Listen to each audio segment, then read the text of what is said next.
Onstage, onstage with Jim and Tom. Onstage, onstage with Jim and Tom. Onstage, onstage with Jim and Tom. Onstage, onstage with Jim and Tom. Tom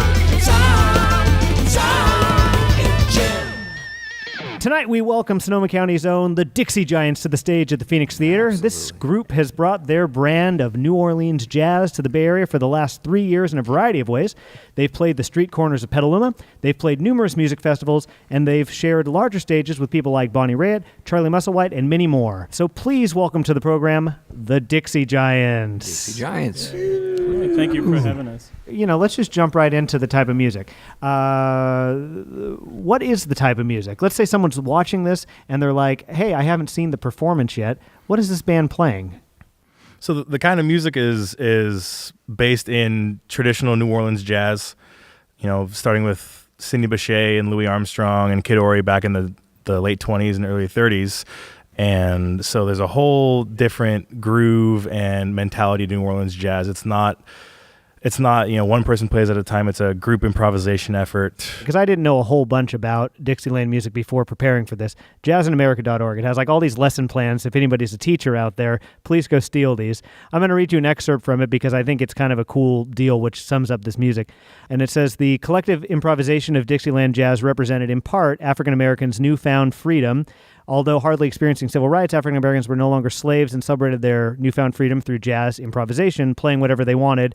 They were not restricted to notes written on a page, but instead they could play whatever they heard in their hearts or minds, what they felt. I would say that's probably my favorite thing about jazz is the way it evolves, you know. Unlike most other styles of music, which can become like more of a scene or something like that, or just kind of have like a niche crowd, I think there's a very communal vibe when it comes to jazz in general, and it can bring people together because of that, because it's improvisatory and it has this, it's always evolving. I mean, you're talking about how the style has evolved over time and all that. Right. Counterpoint, which may incite some argument here, and we welcome that. They say that reasons for the style losing its popularity, Dixieland in specifically, is because it was stylistically static, and once the style was established, there was very little room for growth and exploration. Would you disagree with that statement? Yeah, because the recordings that you can get can have the same musicians and the same songs, but those pieces will be entirely different record to record. And so it's really about, I think, the commercial ideal of the music.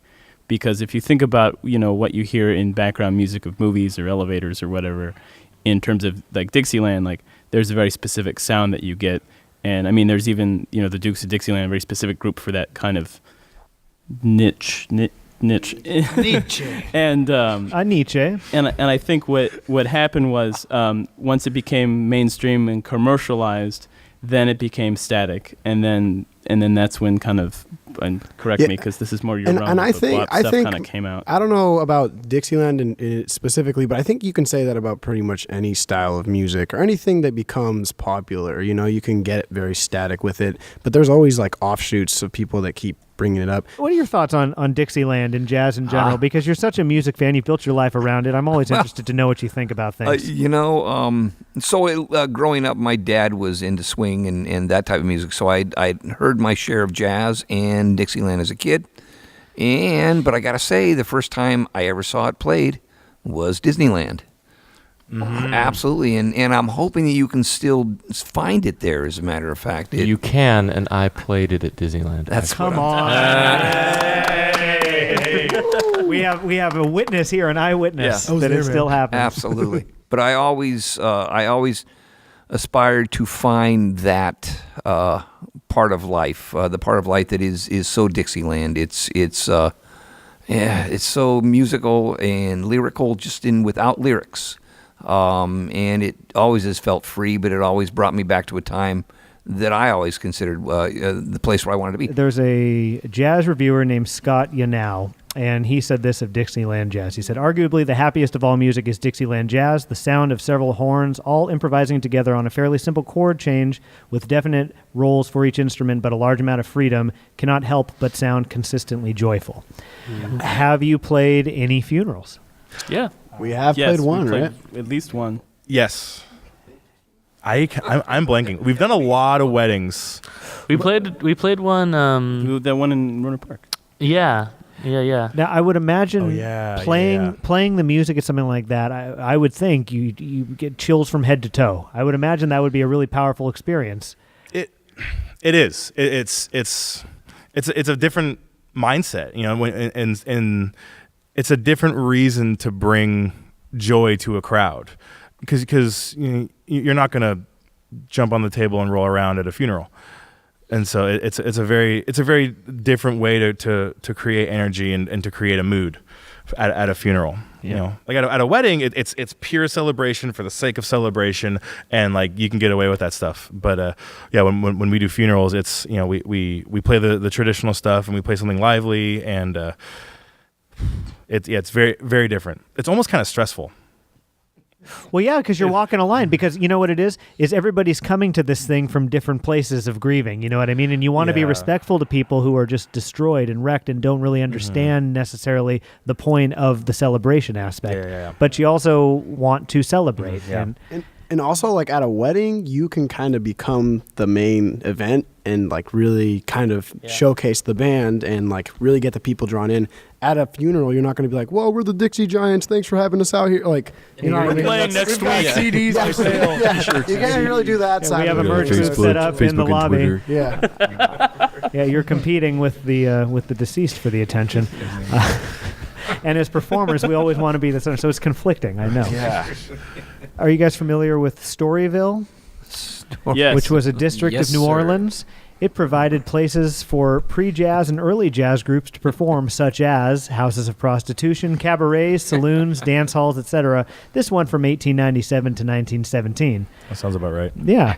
It's funny. This music, it's good for celebration, and it's also good for bad behavior. You think about like the Roaring Twenties and the music you'd see in the background. Everybody's doing all the stuff they're not supposed to be doing. This is the type of music that would be playing. Right. Well, what was happening before that? I mean, we needed something. Well, this traditional jazz stuff, it's the original party music. I mean, you look at the lyrics of some of these tunes, they're awful. They're not, well, besides being awful, Examples are so welcome, by the way.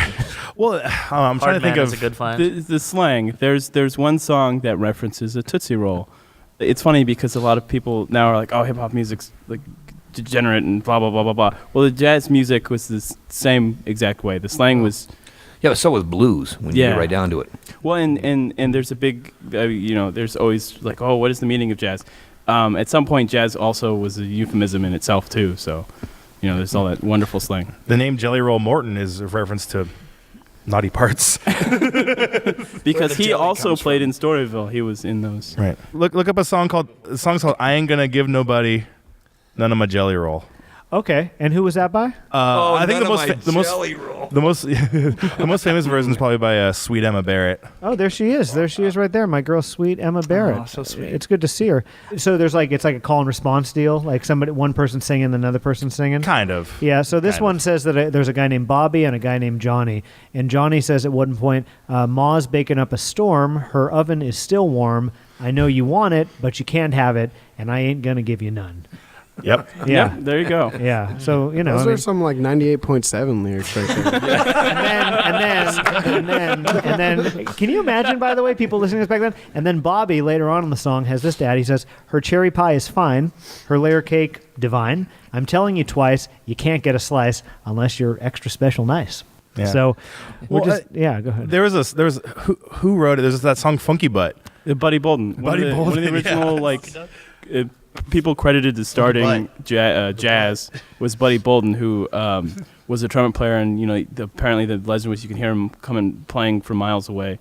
And one of the songs he played was Buddy Bolden's Blues, which was also called Funky Butt. And there's a great series of interviews with Jelly Roll Morton of talking about Buddy Bolden, because Buddy Bolden wasn't recorded. And Those Jelly Roll interviews. And he won't talk about the lyrics to the song because he's like, no, it's too No, I can't tell you. It's too. And so one of It was illegal. Yeah. It was almost illegal to whistle it at some point in New Orleans history. Most people would listen to the type of music you play and never think in their wildest dreams that there would be inappropriate lyrics. It's grandpa music. Yeah, you would never in a million years. We get called that all the time. It's grandpa music. My grandpa loves this stuff. But it's timeless music. You know what I mean? And that's why that dynamic exists. I think. I mean, anybody can listen to it. They can be 10 or they can be 90, and they're like, hey. This is good. I like this. It's a trip. I mean, whenever we play those big shows, I remember the first time we played Hot Monk, there were all these, like good-looking 20-somethings there.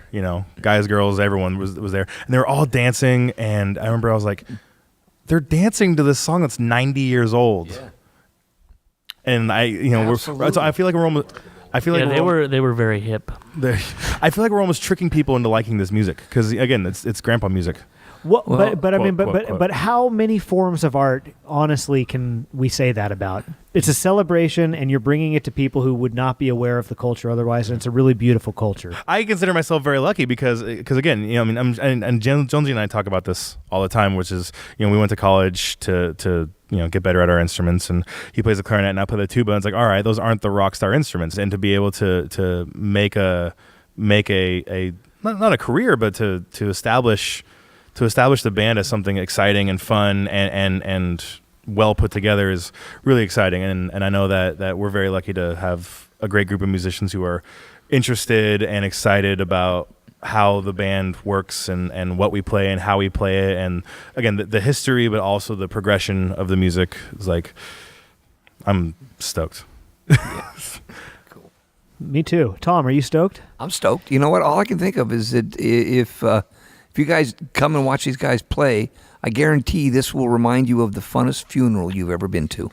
Well, guys, thank you so much for joining us tonight. We are very appreciative of it. Thanks, everybody, for listening. And stick around. Dixie Giants is going to play a bunch of music in just a moment. So here we go. Here we go. Thanks, guys. Far up.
Thank